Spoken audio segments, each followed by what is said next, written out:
Hey, welcome to our Friday for today's Aging Community Live broadcast and rebroadcast. We always appreciate you guys joining us on Friday as Michael and I come together and share a little bit of what we are going through as a couple and living this intermittent fasting lifestyle. I also want to take a second to thank everyone for your understanding for us not being here last Friday. I don't remember what we had going on. We had some family thing come up, so we had to take the Friday off. So thank you for being so understanding and always so appreciative of the fact that we come here and that you're willing to wait for us to come back. So we love that. Just very quickly, before we get started, my name is Diane. And I'm Michael. And together we are practicing intermittent fasting in a lifestyle that we have created, that we have also included in our family. We do like to come here and share a little bit of that with you guys because we know we have spouses and uncles and brothers and grandfathers and whoever joining you on this journey, and we love to support everyone who's willing to create a healthier lifestyle for themselves. So today we want to talk a little bit about how to build or gain momentum with intermittent fasting as a couple and what we've kind of gone through. And I'm going to let Michael lead the conversation today because you guys hear from me a lot, but I want you guys to hear from it from his perspective and kind of what he went through and how we've been able to build that together. Yeah, and it's not so easy, I think, especially as a couple trying to move forward with the lifestyle and try to be healthier together. So we thought it'd be interesting to talk about how to gain momentum as a couple. And you know, it's like you all know, if you're doing it by yourself or if you're doing it with a couple, as a couple, it's not the easiest thing to do in any regard. But what we found is to gain that momentum together, you know, we've had the same mindset basically to do that. But of course, we're two totally different people. So she eats completely different than I do, and even though we've both been pretty good about, you know, hitting goals and working out and trying to live a healthy lifestyle, we're still two different people. So I don't always eat the same as she does, and I'm not always interested in what it is she's eating or what, you know, how much food she's eating a day. Like sometimes we're completely different. Like most weeks I'm doing you know, 3 long fasts, 4 long fasts, like 20-hour fasts. Long fast. 20 hours, 20 hours for me, 20 hours plus. Which in a for week. us ladies is normal fasting. That's why I wanted you to define that. Yeah. And I started out doing, you know, in recent months, I was doing only like 2 to 3. Now I'm doing 4 pretty consistently. She does, you know, 20 most every day, pretty much. I mean, like, of course, that's not always guaranteed even for her, but for most of the time it is. So I'm not doing that. I'm 6 foot, 200-pound man, and I feel like my needs are a little different. And we test. You know, we're testing our ketones. Well, you just started that, so we'll talk about that in a second. I just started that, but you know, it's just amazing. You know, we'll talk about that later, but it is just amazing to see numbers and know, like, you know, we're still meeting up at the same place at some point in our day. But I wanted to give you the definition of momentum. I just thought it'd be interesting to see like what the true definition is of momentum. You know, we all know basically what momentum is, but in the dictionary it's described as the quantity of motion of a moving body measured as a product of its mass and velocity. So, you know, from a man's perspective, I mean, like, us guys, we've all pushed somebody's car, right? Somebody's stalled out and you're pushing them to the gas station. Well, trying to get that car to move is not always the easiest thing to do. I mean, a lot of cars nowadays are, you know, 3,000 to 6,000 pounds. So trying to move it, even with a bunch of guys, it can be difficult. But once that thing starts rolling, man, it's moving. It's moving. And that's what as a couple, we've discovered that, you know, if we can stay in motion, we can reach the goal. I mean, our goal has always been, it's different than what it was in the past, but now our goal is pretty much to just to be healthy and just to make it to a certain age where we can be healthy grandparents, healthy parents, and have sound mind and body. I mean, that is our goal. You know, it's no longer, you know, I'm going to be the most ripped or, you know, the greatest physique, you know, although, you know, you can shoot for that too. It's a kind of a byproduct, but that's not the main goal. Right. So what do you want to say about it? Yeah, and I think that's true. And the analogy of the momentum in the stalled car is really how most of us progress, right? So for me, it was a little bit different because I was sick. And so I had to jump in with both feet and go all in because I didn't want what I was facing to get worse. So I jumped in with both feet. I didn't have to wait for that, momentum to pick up. I went all in. Michael sort of came along for the ride because he saw the benefits that I was getting from this lifestyle and how simple it was. And then once he was able to overcome his own fears of not having the energy to get through his work day or bonking through the day, and he proved to himself that that wasn't going to happen, then that's when we gained momentum together. So he was able to catch up to where I was already really clean sailing with this. And now we just kind of go with the flow. And like Michael says, there are days when he doesn't fast at all.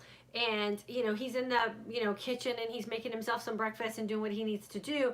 And I'm okay with that. Like, it doesn't bother me in any way anymore because I'm set in what it is that I do. Anymore, but it was difficult for you at first. And I kind of knew how to change my approach with that even. And it was more like, hey, look, this is what I'm going to be doing today. Are you good with that? Oh, yeah, I'm good. If she's not, she's not. But and if I wasn't, there were some days like that he'd be like, okay, I'll wait. Yeah. Because, there's nothing worse than like smelling your favorite waffles in a toaster and you're like trying to, get through a fasting day. And so communication is really key with gaining that momentum as well. And if you don't communicate, then you run the risk of assumptions. And we all know where that leads us, right? So if he didn't ask me, hey, is it going to bother you today if I go ahead and, make some breakfast? And he just went ahead and did it, then I have those internal feelings of he's sabotaging me. He doesn't care about me. He's just going to do his own thing and try to like pull me in, or whatever we do as women. And then we build up that resentment. So having that communication is super key. And I just had to tell him, like, there are some days when you put some stuff on the stove or in a toaster and it drives me crazy. It's like, I feel like it's so mean. Can you just ask me what kind of day I'm having? And he was fine with that. And so that really does help with being on the same page too. And I appreciate it. And I think I appreciate it even more that he asks, even if it is a tough day for me. I'm like, yeah, go ahead. I'm fine. And I'll, just make sure I'm not in the room when he's eating or whatever, and I'll stay in the back because there are days for me that it's still hard. And I've been doing this for 4 years. And so, communication is key. Letting everyone go kind of at their own pace is key so that they just jump on board as opposed to being like pulled against their will. And then another couple of things that we talked about, which has really helped our momentum and being able to now what we do is we go forward a lot more than we ever go back. So we were just talking about our goals for 2020, and I have some pretty big ones that I want to achieve, and I'm going to start on them in the fourth quarter, which I always do. And saying to him, like, what if we just did these things? Like, what if we got to the next level? And it's... Well, what happened here? It's so much easier to do. Oh, we just lost our Facebook. It's so much easier to do. We just lost our Facebook. When you are on the same page. And so you do have to have those conversations where you're in agreement with what the other person needs. And that really does help the momentum keep flowing. So we've done that a lot. The other thing is we were talking about too is about we have created what we want in our lifestyle, and we haven't put ourselves so tight in a box that we can't loosen the reins, so to speak, or that we're so tight in a box that we set ourselves up for failure. And so that's that thing too that I think when you're trying to do something as a couple, just like you would do anything else, if you're planning your family budget or you're planning how you want to raise your kids or you're planning where you're going to go in the next stage of your life, I think okay, we're back. What we have to really consider is that sitting down time and talking about where you want to go, because this is a lifestyle and it can be tough. and it can be frustrating. And the last thing you want to do is something that you're heading in to do to improve your overall life be that thing that's going to cause friction and tension in your relationship. Right. And so we don't fall into any sort of category of how we live our life other than the way Michael and Diane live their life. It just happens to be around an intermittent fasting type of lifestyle. We know the foods that we enjoy. We know the foods that we celebrate with. We know the foods that we avoid. We know the foods that we splurge. We know the food, like all those things we have developed within our family unit, and that is really what's kept the momentum going. Yeah, for sure. And a few other things that we kind of jotted down was not following other people. And I think when Diane started her journey, she was kind of following other people, and it really wasn't working so well for her. So you kind of have to really get your own system going and find your own path. So that's been, you know, pretty helpful for us to and when we say path. follow other people, that's those guidelines that I always really try to warn people against. So you know, saying like, oh, if you want to be successful at this, you have to eat this way. Or if you want to be successful at this, you have to do these things. And when you get yourself so into the have-tos or else, that's when you can really create that friction and that tension and that sense of failing all the time, especially if the have-tos are easier for one person than they are the other person. Then it's like you're setting yourself up feeling like you're not capable, and you start to feel bad. So we've eliminated all those things, and we really do just ask ourselves, how do we want to handle the next couple of months when it comes to nutrition? Or do we have any goals we're trying to achieve? Is it a season where we need to kind of chill out and loosen the reins like we did over the summer and just kind of go with the flow? And we've done that too. I don't know what happened to our Facebook. It keeps crashing on us. We'll deal with Facebook a bit later. But we've done that too, where we've made that agreement together, like, hey, this summer we're just going to chill out. We still fasted. We didn't put ourselves in any kind of sick sort of state. We just did things at a different pace because it was our relaxation time. Right. And then it was time to get the kids back to school. And you guys know we shared here, like, oh, it's so hard to get back into that more disciplined routine or that more structured routine, and we have the systems in place to make that happen. And so after a couple weeks, we're right back where we need to be. So communication, I say, is the best thing when you're trying to do anything with another person, especially when it's your spouse, and just letting them know what you need, what's important to you, invite them to come on the journey with you, and then establish the ground rules that you have with each other. I think those are the only rules that you should really be following.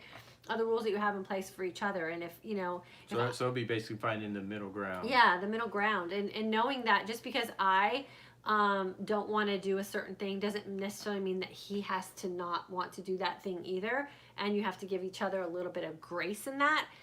So I understand that he's not in the same place I'm at, and he understands that he's not in that same place either. And, you know, we just make arrangements for that. Yeah. So we talked about that, and we keep reevaluating like where we are, and I think you already mentioned that. And one big thing is ongoing personal development. I mean, for us, that's kind of huge to do anything, because we're not perfect, and we're always, you know, trying to improve like who we are, where we're going, and sometimes you need to improve who you are to do that. And right. We're always. And that's where that communication stuff I think comes in. It's like, when you're doing things to improve yourself, and then those things spill into your relationship, then it's so much easier to do things side by side when you're on the same wavelength, right? And so what we have found with this lifestyle, because we feel better, we have more energy, it's super simple. What I've loved, even as the one who used to be responsible for, you know, all the meals in the house and all the grocery shopping and all that kind of stuff, is like, oh my God, that burden is gone. And we have so much more flexibility to do the things that we want to do, and that is because we're on the same page. I can't even imagine if Michael was like a meat and potatoes guy and insisted on a certain type of thing every night to eat, and I was not that way. It wouldn't work as well. So, you know, being on the same page really does help us a lot too. So you wouldn't like if I had like a refrigerator full of meal prep for like the whole week? No, that's fine if you want to do it for yourself. I'm just not going to do it. And I was eating like every 2 hours. No, we that's used to do fine. back Yeah, in the day. that's fine. That's fine. But I'm just not doing it for you. So that's that. So communication's key for sure. We were gonna. The thing about blood testing that we find so fascinating, is, you know, if you follow me on Instagram and if you're going to be in my graduates group, we're going to talk about this a lot.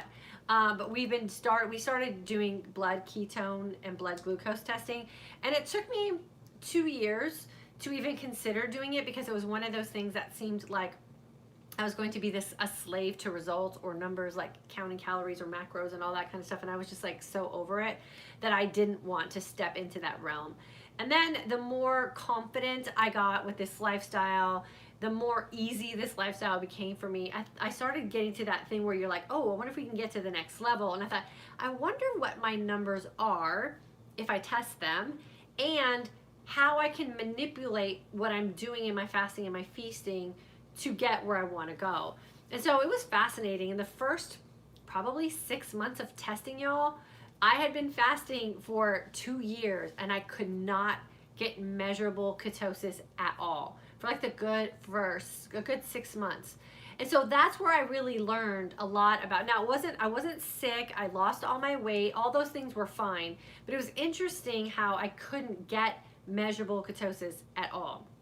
And so I just started playing with some things. And now, like on a dime, I'm in ketosis, which I absolutely love. And I'm going to share that in my graduates group. But what we've noticed is now he's doing it, because I was like, just do it just to see. Like, it's interesting to see when you fast and you work out, what happens to your numbers.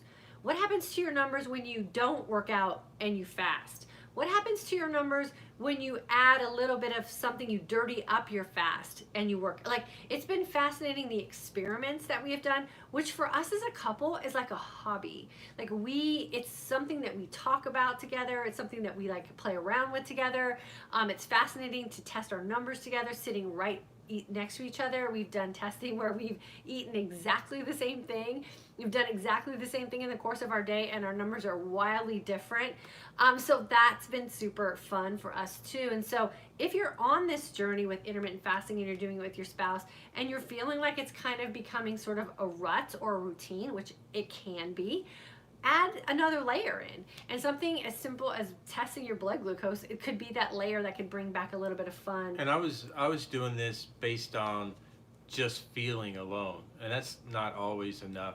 But that's what I mean. I didn't have anything else to really base it on. I mean, and I lost weight, and I had, you know, all those amazing things that you get from intermittent fasting, but I didn't really know like when I wasn't in ketosis. I had no idea, you know. So now it's kind of nice to. And he's in ketosis from the get-go. Yeah. So he didn't have those same struggles, but he also didn't have the same sugar issues that I had. He was never diabetic or any of those things. So that's where the healing journey comes on. And so I don't think I would have been very successful with this the first couple of years, because I was just concentrating on not being sick. And that's what I really like to teach, is like, do it in stages. And if you're not at the point of where you can handle not having the numbers that you want, then you're just going to be preoccupied and stressed out about food, and that's not healing. So it wasn't until I was really confident with what I was doing and being able to manipulate some things that it became fun. And it should be fun. It shouldn't be torturous or make you feel bad. So if somebody's if their checkups are good and their numbers are good as far as their blood tests and all that, would you still recommend them to do ketone testing? I always say it depends on your goal. So for me personally, my goal with starting to do ketone testing was because I wanted to go to the next level. I wanted to see what kind of changes I could make in the anti-aging area of things with getting myself into higher levels of healing. And so now I know, like, the feelings I was having before, the energized sense of calm, is definitely ketosis. And because I can now gauge the two of those things, and I have the proof because I healed without testing, so I'm not worried about that. But what I want to get to is that prevention of Alzheimer's, and I want to see what I can do to reverse some of the aging skin issues that I'm not happy with, and what I can do to just take my fitness to the next level, because being in the GKI index frame is what a lot of endurance athletes are using to train, as opposed to carb loading. And so those are the things that I'm fascinated with. So I would say, if you're comfortable and confident with your fasting windows, and you're comfortable and confident with what it is that you're feasting on, and you're not falling off the wagon constantly, and you're not feeling like you're unsure of how to feed yourself, then I would say you're probably ready. If you're still struggling with food issues and some self-sabotage issues and jumping on and off the lifestyle, I would say save your money, because it's kind of an expensive hobby and you're just going to waste it, because it takes some time to get yourself into measurable levels of ketosis. And if you're not doing the practice consistently, it's just a waste of money. Yeah, and you're probably going to be pretty frustrated, you know, if you're not seeing the right numbers. Yeah, because if I wasn't confident with this lifestyle working for me and I wasn't getting ketone readings, I probably would have done what most people do, and that's throw in the towel. But I'm confident that this will work for me, because it has, and it will continue to work for me. And so I just stuck it out until I tweaked things enough to get where I needed to be. Yeah, and it's really cool for me to see good glucose numbers, because everybody in my family has sugar issues. You know, I have diabetes, you know, dad, mom, brother, and only brother, and both sets of grandparents. So, you know, you would think I would be doomed, but I'm really not. You know, because I'm staying focused, and I have been pretty focused and vigilant about, you know, watching my sugar levels, and right. you know, not going crazy. And trust me, every now and then I'll have some M&Ms at the movies or whatever, but you know, it's not killing me, because like we've talked about before, I'm just not piling on. I mean, like, no. If I do that one time, I mean, I'm not piling on in other areas as far as sugar. So my glucose numbers are, I mean, she's always amazed by it's not fair. It's like weight loss with your husband. Like if you're on like a weight loss journey with your husband and he drops 10 pounds just because he decided to do something with his weight, and you're over there like struggling to lose an ounce or two. It's the same with him and blood glucose. So he always has super low blood glucose compared to me, but I know now I have glucose issues. I was insulin resistant probably my whole life. I will always have high glucose readings, but I also have high ketone readings. And that's really where I think this monitoring things and being really healthy about monitoring things has helped a lot, because I know how to produce ketones in my body now naturally. And it's irrelevant of what my glucose numbers are. And so that's where I think this confidence and the fun part of it has worked for me, is that I can have way higher ketone levels than he does, and he has really low glucose levels. And it's time and consistency and just playing with it and tweaking your body enough to know what you need to do to get there. And then he'll be probably killing it and be better than I am after a few months too. So it's super fun. So if you guys are interested in that, just always feel free to email me. I can share with you what we're doing. But my big suggestion with doing anything like testing is you have to go into it with the right mindset. It's not a pass or fail. It's not that you're doing anything wrong or if you're doing something super right. It's your body chemistry, and what you have to learn how to do is manipulate that so that you can get it to be what you want. And it's a number and a moment in time. I can literally test my blood glucose and ketones in one moment and then test it 15 minutes later, and it's completely different because the blood flow at that time was just different. So you have to just take it as a grain of salt, and you have to just kind of know that you're doing the best that you can, and as long as you are not sick and fighting for your life, it's just a thing. And you just got to take it like that and treat it really fun, I think, right? Yeah, absolutely. Okay. So, sorry, I don't know what happened on Facebook. We'll have to fix them later. Margaret from Washington, hello. Surreal from North Carolina, August grad, family first. I appreciate what you do for our community. Thanks so much. We didn't think we were going to make it on here today either, because we were doing laundry today, and we heard a big thump in our laundry room, like the dog's paws came off the floor. It scared her so bad. And then she was sniffing around the door, so I walked into our laundry room, and what had happened is we put our laundry soap on top of the washing machine, and it must have vibrated off. From the spin cycle. Huge Costco size laundry soap fell on the laundry room floor. The lid of it cracked off, and laundry soap was everywhere. And that stuff is thick and awful, and so we had to go in there and clean up all the laundry soap, and it was a mess. But we're good. We're good. We have lots of things to be grateful for, so we'll deal with that for sure. Patricia, what do you eat while intermittent fasting? Well, I don't eat anything when I'm intermittent fasting, but when I break my fast, I try to eat just as nutritious food as possible, and we really do try to stay away from as much processed things as we can. We just eat the foods that make us look and feel our best. Is the best thing that I can tell you for sure. And then Jen, I'm doing a dry fast today. So hard dealing with skinny fat that won't go away any other way. So I say, yeah, if that's working for you, I say that's fantastic. I'm not a big advocate of dry fasting, probably just because I don't understand it. But if that's what's working for you, then I say good luck. I hope it works the way you want it to. Shelly from Kansas City, just curious, do you guys get a flu shot? I never have. Just wondered how you feel about putting that in your body. Thanks. I have. She won't. I won't. I had to get a flu shot when I was in the military because I was government property. And I think ever since then, I just have kind of been weary of it. I don't like the fact that the flu shot is sort of like a shot in the dark of this is going to, be the flu of the season. I have not gotten a flu shot and I can't even tell you how long, and I don't get sick. So I think unless you're in an environment, and I know there are some environments where flu shots are probably more advantageous than others, but other than the grocery store or Costco, or if we might go out to dinner, I'm not exposed to the general public very much. I have this really great screen barrier.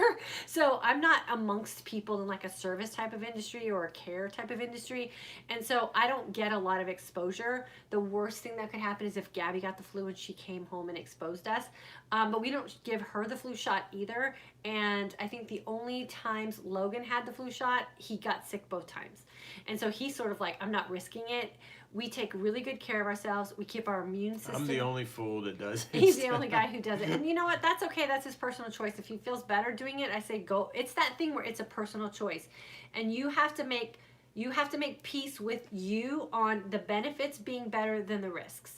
For me, I don't feel that the benefits are better than the risk. I'd rather just keep my little booty at home and wash my hands and eat really well and make sure that my immune system is boosted. And if I have to, I'll just take a bunch of supplements. That's more of a benefit to me than the risk of a flu shot. Yeah, there's no guarantee on the shot anyway, because if it, there's only certain strains that is protecting you against, and you might get hit with a different strain.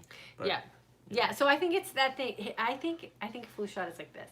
If you feel like you need a flu shot, or you'll be more confident going through flu season with the flu shot, get a flu shot and don't tell anybody. It's nobody else's business, because people have really passionate, I'll probably get all kinds of comments on here just because I said that, passionate feelings about the flu shot for some crazy reason. And so I would say it has to be a personal thing because it's your body and you're the one that's going to have to live with that decision, good, bad, or indifferent. Make a decision and then run with it, and don't tell anybody. And the thing I always tell the kids, do not touch your face. Keep your hands washed. Especially our younger ones, Gabby. They touch desks, they touch doorknobs, all kinds of stuff, and they're always rubbing their eyes and touching their face. Like, keep your hands washed. And I noticed times in the past that I've gotten the flu is when I get a little lax. I'm not paying attention. But if I'm on it and I keep my hands clean, and of course, if somebody sneezes, and sneezes, they say can go 50 to 100 feet or whatever, you're going to get the flu. You can't always prevent it, but you can do a good job of at least keeping your hands clean and not touching your face. And we actually purposely don't eat out as much during the flu season as well, just because if you're a food server and you're sick, they expect you to go to work, and that's just nasty. I know I used to be in the food service industry, so it's that thing where you just minimize your exposure to, if you're making the decision to not get a flu shot, just be proactive about the decisions you're making and stay away from the general public who might not take in regard your concerns for staying healthy as well. Candace, I'm sorry the video is freezing. It's a weird thing with internet today. We lost Facebook altogether. What blood monitor do you use? Jen, email me at dyannparhamfitness@gmail.com. I have something that I can send to you that will help you with I think it's a 20% discount, which is awesome. So email me and I will give you that link so you can order. And Janine, loving the September course and how I am feeling. Signed up for the advanced course today. So excited. Ooh, so excited for you. It's going to be fun. The great thing about when we first launch a course is we get a lot of great feedback from you guys, and then you guys help us make a course better. And I think we're going to have actually this face pop up in our course for a couple lessons this round too, so it'll be super fun for you guys. We have lots of great info. I'm super excited to be able to deliver that for you guys. And then Teresa, you two inspired me to encourage me and my husband to fast. You two inspired me to encourage my husband to fast with me. It's great doing together. Yeah, it is. It's super fun. And here's a message we really like to also leave as an underlying message is, like Michael said, he fasts 20 hours, 2 to 3, 4 days a week. I try to fast 20 hours every day just because it makes me just feel so much better. But there are days I fast for 18, there's days I fast for 16, there's days I fast for 14. Gabby could wake up tomorrow morning on a Saturday and say, you guys, let's go have breakfast. And I'm not going to say no at this point. Or let's go have breakfast. And I know the things that I can eat that are not going to throw me completely off track. And so it is an evolutionary process. It is that thing that you're going to gain your strength and your own momentum and your own experiences.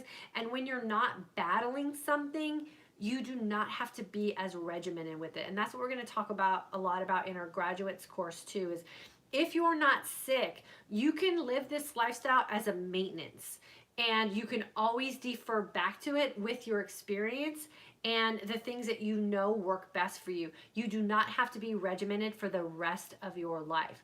I also know that there are people that are loving the regimentation of this lifestyle too, and they thrive in that. So that's always an option too. So we're really going to teach you in the graduates course how to be happy and how to create this lifestyle so that you don't struggle in the future, so that you're not constantly feeling like you're starting over, so you're not feeling like you're failing, so you're not going to be looking for the next best thing, because you're living the thing that's best every single day. And so we're super excited for that as well. And then Patrice caught the live broadcast, Susan in October course, and so excited. We're excited for you guys as well. And then Lori, June 2019 grad, love listening to you two share this lifestyle and your experiences with us. Awesome, we love it too. Janet, looking forward to the graduate class. Lori, I boost my immune system during feasting with apple cider vinegar, and it helps a lot. It gives me energy also. Yeah, I say go for that. If you found your secret sauce and it works for you, stay with it. Like, just go all in, because a lot of being sick and getting the flu and being run down and all that is this, right? And I believe in the placebo effect. So if you taking apple cider vinegar makes you feel like you're boosting your immune system, and I'm sure there's some scientific data to back that up, and it makes you feel like you're doing good things for yourself, then your mind believes that too. And girl, that is half the battle. So put those placebos in effect as well, because they work. Everything that we do, we're trying to do to create that great mindset and mind map for ourselves. So good for you for finding your thing. And then Jessica, hello from Dayton, August grad, having a rough week due to grieving, but I'm being kind to myself and keeping up with the fasting. Jessica, I'm sorry that you're having to go through that. The best thing you could do is just take some deep breaths. Think about all the things that you are grateful for, because even in our worst times, we can find things to be grateful for. And so just hold on to that. We'll say a little prayer for you, and hope that you for sure. Hope you can get through this time quickly and come out the other end feeling good about what you got going on. So we're super sorry that you have to deal with that. Okay, anything else? I think that's it. That's it. Okay, cool. We are going to be really busy this next week because we are putting the final touches on our course that's going to be launching for our graduates, but we're still here. We'll be here Monday, Wednesday, and Friday at 3 p.m. Central Standard Time, but we're going to probably dip out of a couple other areas where you might be used to seeing us, just to make sure that we stay focused on the things that we want to do and make sure that we are delivering our graduates the course that they are expecting for sure. We appreciate you guys. We hope you have a fantastic weekend. Keep that momentum going. It is totally worth it, right? It is totally worth it. Awesome. Okay, we'll see you guys on Monday, 3 p.m. Central Standard Time. Have a great weekend.